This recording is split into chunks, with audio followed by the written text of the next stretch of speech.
Welcome to my channel where we question everything.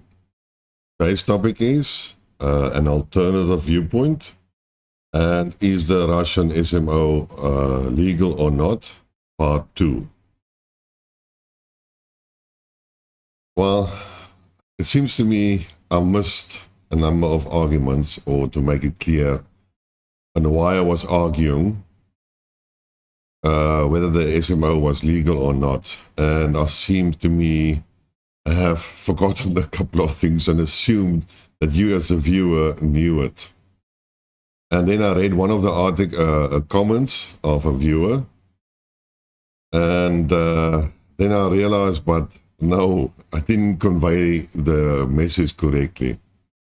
He basically accused me of being still pro-Western and not unbiased, and etc., etc. You can read the comment in that video. Well, I didn't get upset about it, but I did realize that sometimes I assume that you as the viewer know a number of things, and therefore can follow what I'm trying to argue. And as I've said many times, this is a one-sided conversation. I'm sitting here and I'm trying to make an argument with no feedback. So if we had a debate, then the other person could have told me he doesn't understand that and didn't agree with this, and then I could have explained it or made a counter argument, and that would be a proper sort of discussion. Well, unfortunately, it cannot happen, but that was originally my idea of this channel, having a lively debate, 2 persons or 3 persons, then exchanging views. And that's the whole point. But I'm sitting here, and it's very difficult to really make an argument on your own. I was never a debater. It's not that I would prepare and stand at school and make a debate, no. I would have had an argumentative discussion, as I explained many times with my friends and so on. And you should always see this view as a conversation around a barbecue where 2 friends are discussing a subject and they sometimes disagree on the detail. So let me explain some more about why I believe the Russian SMO is illegal. It is an academic argument. It doesn't matter whether it's legal or illegal.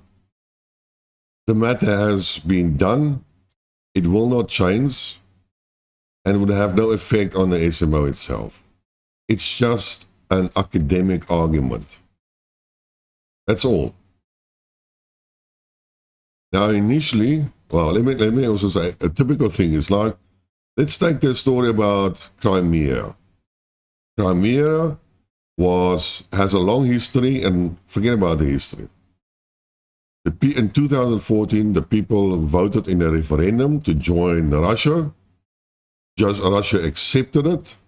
It was incorporated into the Russian landmass, and it's now Russia. And the things will not change.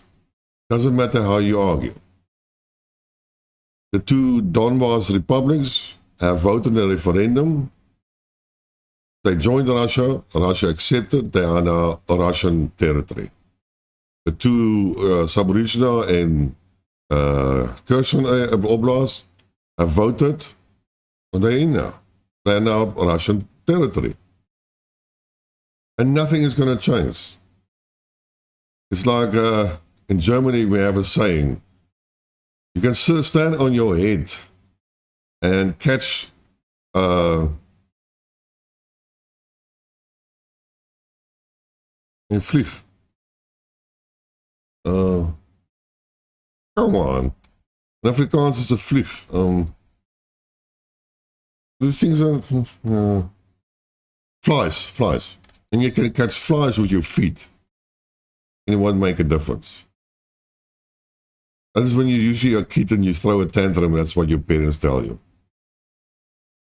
It's like Kosovo and Serbia. Kosovo is independent It is now a separate country. It's not recognized by all entities. Doesn't matter. Kosovo will never be part of Serbia again unless there is a war. And that is why I don't understand why the Kosovo and Albanian government is so vindictive and wants to get the last little bit of Serbians out of the country. Why? Why can't they? They've already achieved what they wanted. They are an independent country. They have rule under themselves. Why go and victimize the Serbians? Kosovo is never going to go back to Serbia. That's it. Done deal. You can argue about the story, and unless you want to make a war and then conquer this territory, that's a different story. But from a legal point of view, never going to be part of it. So all this stuff is basically academic. It's not going to change anything. So let me explain the missing parts. First off, I'm a biggest fan of Sergey Lavrov.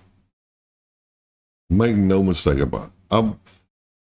I think that man is an incredible intelligent person, incredible diplomat. And he looks like a lot like my granddad, by the way. I have more respect for him than even Putin.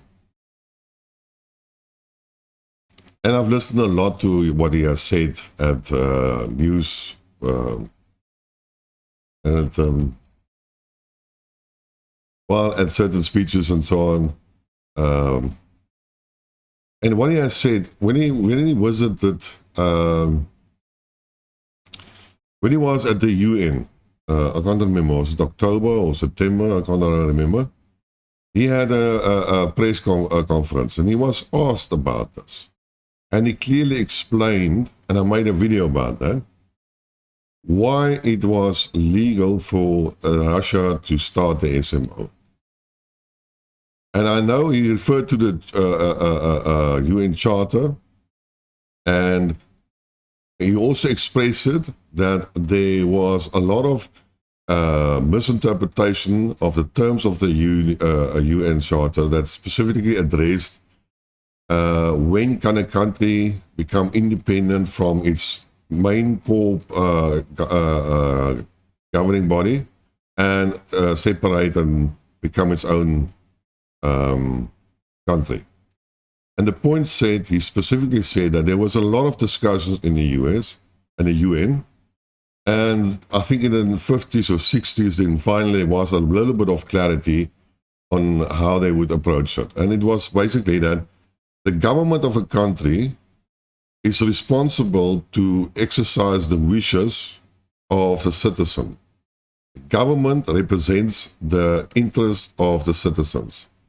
If the government does not serve the interest of the population, the citizens, then the citizens have the right to break off from that main government and create their own country, republic, whatever you want to call it. That is the core essence on what he tried to explain. And when the 2014 coup happened, the government became an illegal body that followed the coup. And it was totally right that the Donbass two republics didn't have to acknowledge that government according to the UN Charter definitions, and that the interests were not served by that government, which was clear when all these legislations came in, the Russian language is banned and this and that, and the war was actually started against the Donbass. So all these things are legal, and that is why they could serve as republics or establish as republics, and as a republic they're now an independent country, and they can ask for military support. And this is what happened. First, the two republics declared independence, and that was in February this year. There were some preparations done by the Ukrainian military to attack the two Donbass. That was already started on the 16th of February. which I've also discussed in my previous videos. And then, in order to counter this possible attack, which was on the cards, the two bombers requested the Russian government for military assistance, which is also legal. And then Russia started the SMO in order to protect the two bombers.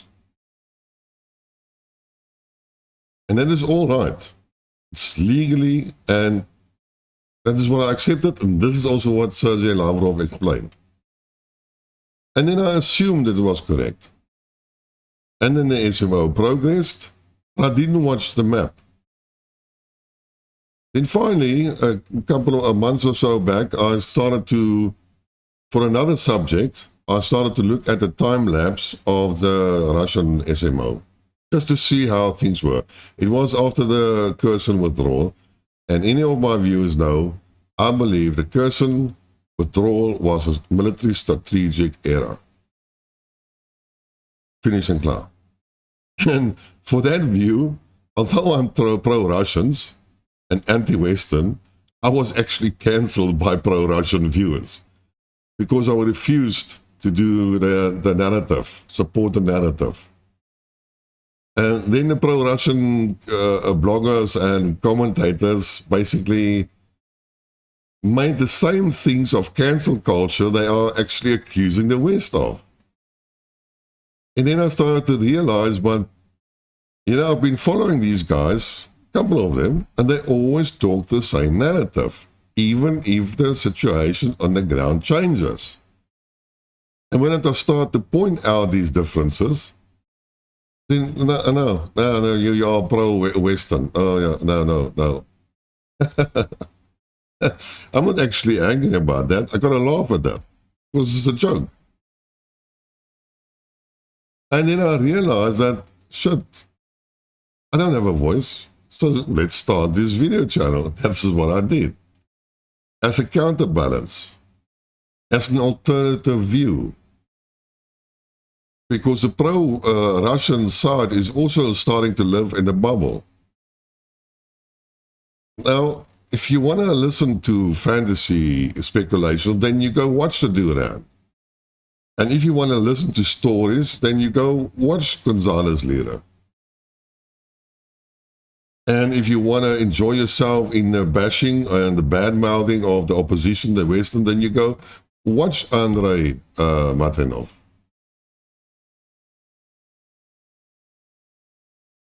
Larry Johnson most of the time still talks right.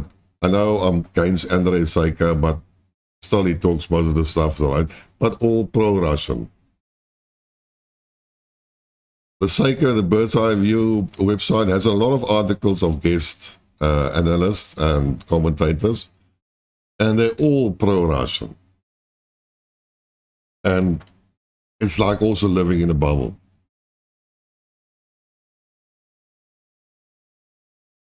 Colonel McGregor, he knows a lot. I don't have a lot of problem with him.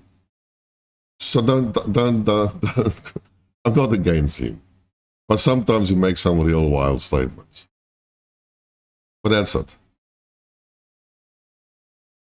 The point here is that you want to listen to a Colonel McGregor, but you want to, because he's a military colonel and he has some reputation where he charged over the open field with a tank battalion and destroyed the Iraqi tank formation without any losses, and now he's a hero and now he knows everything. But on the other side is there's General Patray as a 4-star general who nobody wants to believe.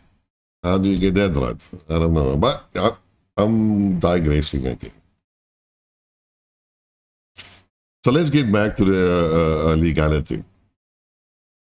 So, in principle, Russia started the SMO and they helped assist the two Donbass republics. That is the legal thing. You cannot even argue about that. But now you look at the time lapse, which I've showed you in my previous version, say call it part 1. And you will notice that they started from Crimea and moved more, the one front was from Crimea northwards to Kherson city. and they occupied a huge Kherson area, and they went up to that reservoir, and also to Zaporizhzhia, and then they started to move also east to Mariupol and the Donbass to establish the land bridge.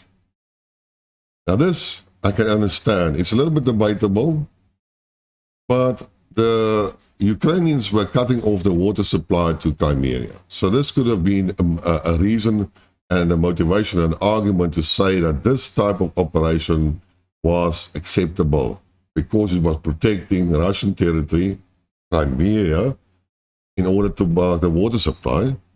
The Zaporizhzhia power station was a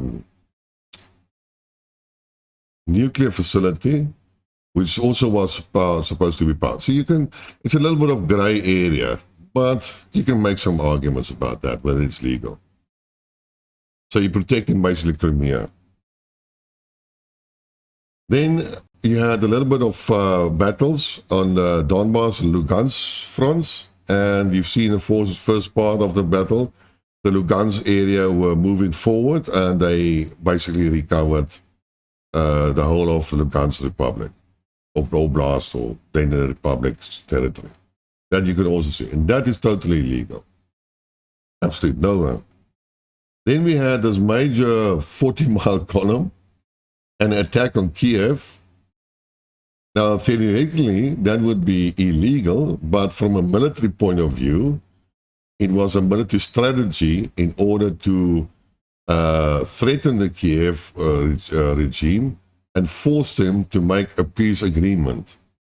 And that nearly happened in Istanbul, in Turkey. And an agreement was more or less really reached until Boris Johnson came to Kiev and messed up the whole story, and the peace deal was off. So you can even motivate, and then the Russians withdrew, and they could have motivated that, and that's part of the SMO, and that is legal. But then the Russians did something illegal. And that is, they entered from Russian territory the Kharkiv Oblast.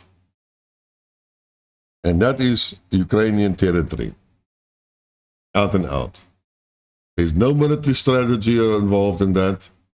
There is no legal basis for that. The Kharkiv Oblast wants to rejoin Russia or not. And that is the only thing that I'm actually talking about. All that they had to do, the Russians, is move a little bit to the east, enter the Lugansk Oblast from the Russian border, and attack the Ukrainian forces from the rear, and then liberate Lugansk. And that would have been legal. But no, they attacked and entered the Kharkiv, whatever, Oblast, and moved downwards south. And that is the illegal part. And at the end of the day, the Russians retreated in any case from that, and now they are on the border of the Lugansk Republic, and they're defending that. And as you can see, it's an academic type of argument. It's not going to change nothing. It's not going to change anything. You could have motivated the story about the Kherson, no problem. Kiev attack, no problem. But not the Kharkov. But what am I going to do? What is the world going to do? Nothing. They cannot do anything about this. It's done and dusted.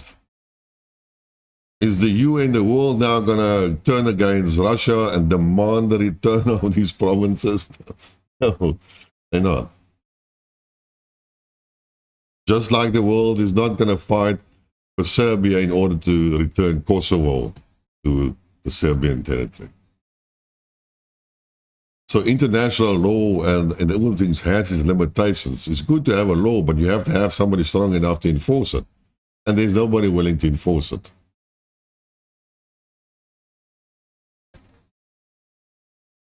But I know There's another reason why I actually showed you the time lapse. It's for the pro-Russians to get a little bit awake, see the reality on the ground. At the initial of the SMO, the Russian army was so well done. It ran over the area. It conquered 25% of Ukraine within the first couple of weeks. And that was, oh, go Russia. And then when Russia lost the territory, excuses were made about, oh no, that is a tactical retreat. They want to save their people. Russia doesn't care about territory. Oh, Russia. You know, you can't butter your bread on both sides. You got to see, you know, I don't agree with the Ukrainians, but you got to give credit where credit is due. Come on, you got to be fair in your arguments. Don't be a Obama type of exceptionalist citizen. You know, if you want to believe that I am just like you, just like him, we are all human beings. We may have different nationalities. We might have different cultures, but we are all human beings. You cannot say that the Russian is better than a German, is better than a French, is better than a British, is better than an Italian. No, it doesn't work like that. We are all human beings. If you want to have that attitude, then support a sporting team. You know, choose your sport, say soccer, and it's Manchester United, and my team is the best. Then you can have that stance and attitude. But don't do it with countries and nationalities and so on. We are all people of the same flesh and blood. Nobody is better than the other one. So next time, if you want to be pro something, select a sports team.